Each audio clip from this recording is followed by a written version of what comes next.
Qyteti i Elbasanit mikpriti dy net të veçanta muzikore ku u bashkuan artistë të njohur dhe talente të reja në një atmosferë të mbushur me plot emocione. Në natën e parë performuan talentet e reja, ndërsa nata e dytë përfshiu emra të njohur të muzikës shqiptare, si Kastrio Tusha dhe Soprania, Ulpiana Aliaj, të cilët u shoqëruan nga këngëtarët e rinj Iris Sula dhe Noel Hoxholli. Aktiviteti me talentet e reja zhvillohet në kuadër të ditës botërore të muzikës. Sot ne kemi ftuar violinistë të vegjël, kemi ftuar violoncelist, pianist, këngëtar, dhe ajo çfarë vjen mirë që bëjmë diçka dhe ne që këta artistë të vegjël ta shohin skenën sa më shpesh gjatë vitit shkollor.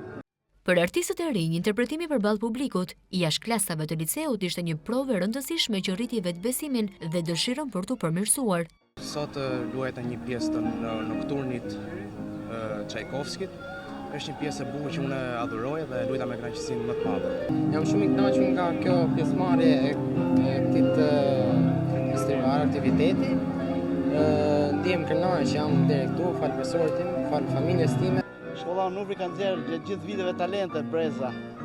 Shpresojmë se në të ardhmen nxjerrë gjithmonë. Mbrëmje që nuk sollën vetëm muzikë, por edhe një ndjesi të fortë bashkimi përmes artit në zemër të qytetit.